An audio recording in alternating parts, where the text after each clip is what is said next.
I'm Dr. Mini Salunke. I'm the head of the Department of Obstetrics and Gynecology at Mom Story, Sayadri Hospitals, Hadapsar.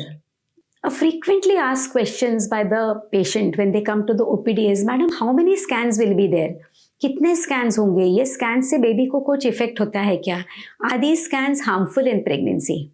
So let's go by this topic and discuss in detail how many scans will be there throughout the pregnancy.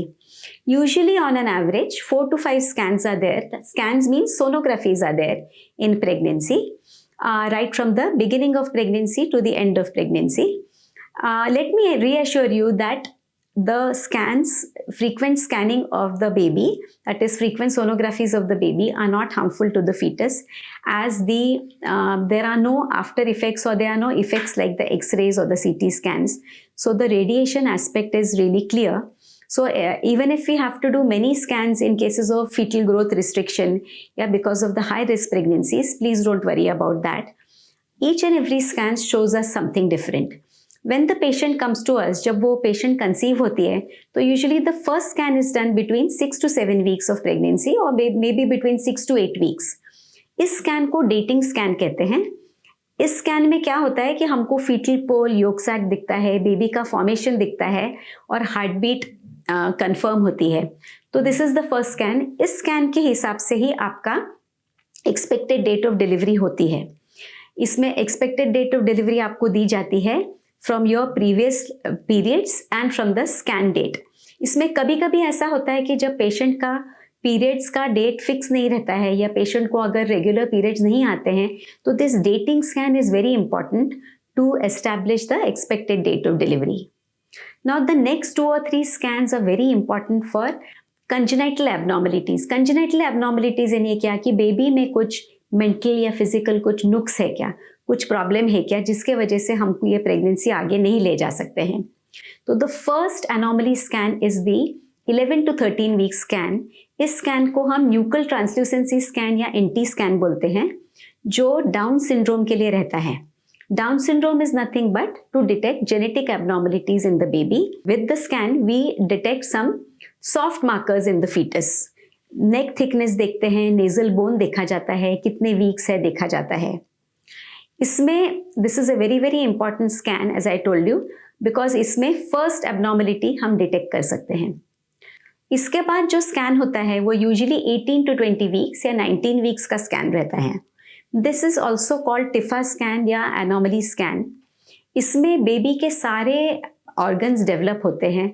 तो right from top to bottom, from head to toe the baby is scanned for each and every abnormality of the organs, the bones, the joints, the spine. And this is a very very important scan which is done at the 19 weeks. इसमें placental localization भी करते हैं हम. हर scan में cervix का length देखते हैं, placenta का लोकलाइजेशन देखते हैं, प्लेसेंटा की नीचे की तरफ है कि ऊपर की तरफ है, and then we scan for all other abnormalities. इसके बाद का जो स्कैन है वो फीटल इको है, जो हम 22 to 23 वीक्स या 24 वीक्स तक करते हैं. ये इस स्कैन में हम, जैसे बड़ों में 2D इको होता है वैसे बच्चों में फीटल इको होता है. फीटसेस में फीटल इको बोलते हैं इसको, in which the whole structural and functional scanning of the heart is done. Many patients ask me, madam ये स्कैन जरूरी है क्या, आप 3-4 वीक्स के बाद ये स्कैन क्यों करवा रही हैं? Let me assure you that each and every scan is done for a particular reason, and since there is no effect of radiation, तो अल्ट्रासाउंड्स हम जितने डीपली करेंगे उतने आपके बेबी में कुछ स्मॉल होल्स हैं क्या, तो वो भी हमको फीटल इको से समझता है.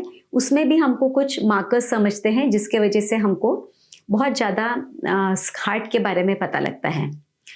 As I said, this scan may not be totally indicated, because if the late anomaly has been done along with the thorough screening of the fetal heart, then maybe the fetal echo may or may not be done.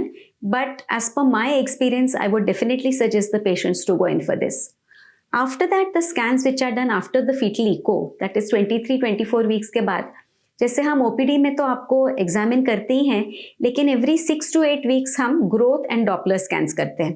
तो what do you mean by growth and Doppler? Growth means growth of the baby. We check the amniotic fluid, यानी पानी का level देखते हैं. Baby का growth अच्छा सा हो रहा है कि नहीं, उसमें फीटल ग्रोथ के हम चार्ट्स बनाते हैं जिसमें ग्रोथ का चार्टिंग होता है कि बराबर उतना ग्रोथ हो रहा है कि नहीं, बेबी में उतना उसका इफेक्टिव वेट उसने गेन किया है कि नहीं. And Dopplers, what do you mean by Dopplers? Dopplers means there are two types of Dopplers, uterine Doppler and fetal Doppler. Uterine Doppler में जो यूट्राइन आर्टरी यूट्रस को सप्लाई कर रही है तो उसमें कुछ रेजिस्टेंस है कि नहीं, ये हम एंटी स्कैन से ही देखते हैं, ताकि वो प्रिवेंट करने के लिए अगर हाई रेजिस्टेंस है तो उसको बेबी का ग्रोथ अच्छा हो उसके लिए हम अलग से ट्रीटमेंट देते हैं. Other Doppler is feto placental insufficiency, यानी बेबी के अम्बिलिकस से, अम्बिलिकल आर्टरी बेबी को अच्छा सप्लाई कर रही है कि नहीं, बेबी के ब्रेन को अच्छा सप्लाई मिल रहा है कि नहीं. So this is the feto placental insufficiency marker, that is the Doppler's for the baby's growth and well-being, whether the baby is getting enough blood and nutrition through the mother. So this is very important. Sometimes what happens that in a particular patient who is a high-risk patient, if the patient has some comorbidities like severe diabetes या severe hypertension, pregnancy-induced hypertension, ऐसे वक्त हमको थोड़े ज़्यादा scans करने पड़ते हैं. Fetal well-being के लिए sometimes there is a growth restriction in the fetus, either early fetal growth restriction or late fetal growth restriction, जिसमें भी हमको कई बार 2-3 वीक्स में या 4 वीक्स में स्कैनिंग करना पड़ता है, because it is very very imperative that we do these scans regularly, so we know what is the correct time to deliver this baby. Some babies would definitely do better outside in high risk situations. So my suggestion to you would be that according to your pregnancy, your doctor will decide how many scans are necessary. Definitely the two anomalies, NT and anomaly scans, are very essential. These are the main essential scans and 1 or 2 growth and Doppler scans. Lekin please seek the help of your obstetrician. She will guide you according to how many scans should be done throughout pregnancy. Thank you so much.